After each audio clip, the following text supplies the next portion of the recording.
Hi friends, welcome to my channel. இன்றைக்கி நம்ம அரைக்கீரை கடைசலும் பலாக்கொட்டை மசாலா வறுவலும் எப்படி செய்கிறதுன்னு பார்க்கலாம். அதுக்கு அரைக்கீரையை நல்லா க்ளீன் பண்ணி 3 தடவை கழுகி வச்சுருக்கேன். அப்புறம் சின்ன வெங்காயம், பச்சை மிளகாய், உப்பு, தேங்காய் எண்ணெய். பலாக்கொட்டை மசாலா செய்கிறதுக்கு பலாக்கொட்டையை தோல் எடுத்துட்டு அப்புறம் தோல் எடுத்து வச்சுருக்கேன். சின்ன வெங்காயம், கறிவேப்பிலை, உப்பு, மஞ்சத்தூள், மிளகாய்த்தூள், மல்லித்தூள் இவ்வளோ தான் தேவை. ஒரு கடாயை அடுப்பில் வச்சுட்டு அதில் அரைக்கீரை கழுவினதை போட்டுட்டு அது கூடவே சின்ன வெங்காயத்தை ரெண்டாக கட் பண்ணிவிட்டு ஆட் பண்ணிக்கலாம். அது கூட பச்சை மிளகாவும் ஆட் பண்ணிக்கலாம். காரத்துக்கு தேவையான அளவு பச்சை மிளகா ஆட் பண்ணிக்கலாம்.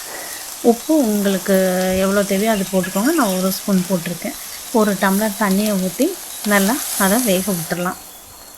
அது வெந்துட்டு இருக்கும்போதே சைட் பை சைடு ஒரு குக்கரை வச்சு அதில் ரெண்டாக கட் பண்ண பலாக்கொட்டையை போட்டுட்டு அதில் மஞ்சத்தூள், 1 ஸ்பூன் மல்லித்தூள், 1 ஸ்பூனில் பாதி மிளகாய்த்தூளை இப்போ ஆட் பண்ணிக்கலாம்.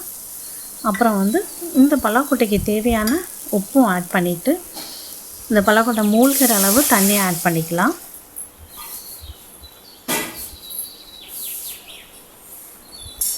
இதை நல்லா கலந்து விட்டுட்டு குக்கரோட மூடியை போட்டு 2 விசில் வர வரைக்கும் வேக விட்டால் போதும். அதுக்கு மேலே வேக விட்டால் குழஞ்சிரும், அப்புறம் நல்லா இருக்காது. அதுக்குள்ளே நமக்கு அரைக்கீரை பக்கத்தில் வெந்துருச்சு. அரைக்கீரை எடுத்து நல்லா கடைஞ்சிக்கலாம். கடைஞ்ச அரைக்கீரையில் நம்ம தேங்காய் எண்ணெயை பச்சையாகவே ஆட் பண்ணணும், சூடு பண்ணக்கூடாது. இது நல்லா மிக்ஸ் பண்ணிவிட்டு சாதத்தோடு சேர்த்து சாப்பிட ரொம்ப நல்லாயிருக்கும். இது கூட முருங்கைக்காய் வறுவல், கத்திரிக்காய் வறுவல், அப்புறம் வாழைக்காய் வறுவல் சீசன் இருக்கும்போது இந்த மாதிரி பலாக்கொட்டை வறுவலும் ரொம்ப நல்லாயிருக்கும். வெந்த பலாக்கொட்டை வெந்துருச்சு. இப்போ பலாக்கொட்டை வறுவல் செய்கிறது பார்க்கலாம். ஒரு கடாயில் 2 ஸ்பூன் ஆயில் விட்டுருக்கேன். 1/2 ஸ்பூன் கடுகு, 1 ஸ்பூன் உளுந்தம்பருப்பு ஆட் பண்ணியிருக்கேன். அது வெடிச்சதும் சின்ன வெங்காயம் நீளமாக கட் பண்ணியிருக்கு. கொஞ்சமாக கருவேப்பிலையும் ஆட் பண்ணியாச்சு. இதை கொஞ்சம் வதக்கிக்கலாம்.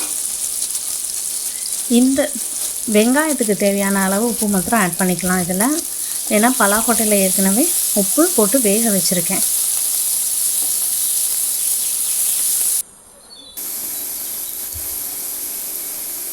இந்தளவு வதங்கினதுக்கப்புறமா நம்ம எடுத்து வச்சுருக்க பேலன்ஸ் மிளகாய் பொடியை இதில் ஆட் பண்ணிக்கலாம்.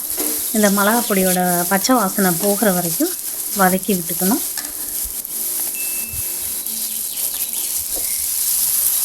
இப்போ வேக வச்ச மசாலா போட்டு வேக வச்ச பலாக்கொட்டையை ஆட் பண்ணிக்கலாம். இது நல்லா மிக்ஸ் பண்ணி விட்டுட்டே இருக்கணும்.